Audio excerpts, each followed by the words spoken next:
According to Saudi Arabia's Ministry of Hajj, just over 57,000 pilgrims made the trip to Mecca back in 1921. Fast forward to 1996 and that number has shot up to more than 1.8 million pilgrims. And last year the number of pilgrims passed 3 million for the first time. Well, with me is the archaeologist Irfan Al-Alawi. He's the executive director of the Islamic Heritage Research Foundation, which works to protect archaeological sites in Saudi Arabia. Welcome to you. Thank you very much indeed. Shouldn't we be celebrating the fact that so many pilgrims want to participate in the Hajj and that fantastic growth in numbers? Well, of course we should, and the praise are increasing every year, but not at the cost of the destruction of the historical sites over the past 60, 70 years that we are losing every day as we speak.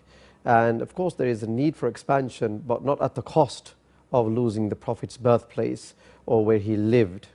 Okay, well, so what is the problem with it? Let's get down to specifics. I mean, let's look at examples. Well, for example, I mean, recently, over the past 2 years, they've started dismantling the Ottoman porticos. Now, these are dating back 330 years, built by the famous Mimar Sinan, the Ottoman architect. These were there, and for the excuse of expansion, they got rid of them, bulldozed them to make for marble walls.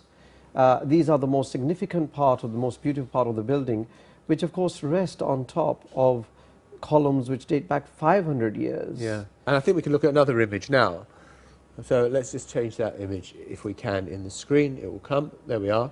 So what, my goodness, that looks like a massive building site. Well, it's a salvage yard at the moment, I'm sorry, but yes, this is the expansion of the Grand Mosque from inside of the courtyard, very close to the Kaaba, and it's been dismantled, or bulldozed rather, to make way to accommodate pilgrims.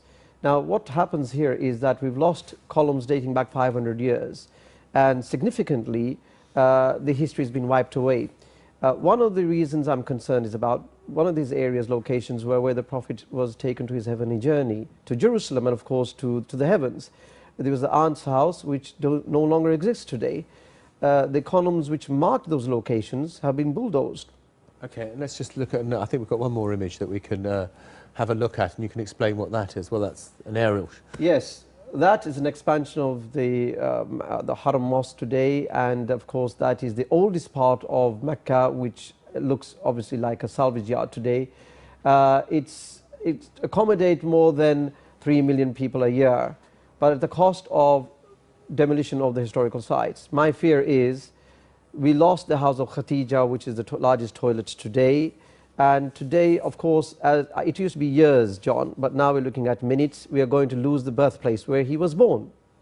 So, Irfan, what is the solution to this? Because surely, if you have 3 million people there, and we've heard about stampedes and loss of life and all the rest of it, you have to be able to accommodate all those people who want to make the pilgrimage. Of course, there is a way, there's a system like any other country in the world that you have to develop the expansion and so. If you walk out of the Haram or the Grand Mosque, 2 miles away, there's vast desert, there's land, there's ample space to build skyscrapers if they like, not near the vicinity of the Grand Mosque.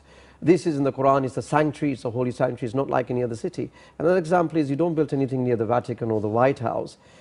For example, if a brick is touched or removed in Jerusalem, in Al-Aqsa or the Mosque of the Rock, Muslims come out protest. But when something has been bulldozed or dynamite in Mecca and Medina, the Muslims remain silent.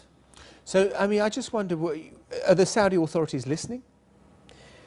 Well, yes and no. They only listen if they have bad publicity outside the kingdom. But within the kingdom, you can start doing protests, whatever. No one's interested.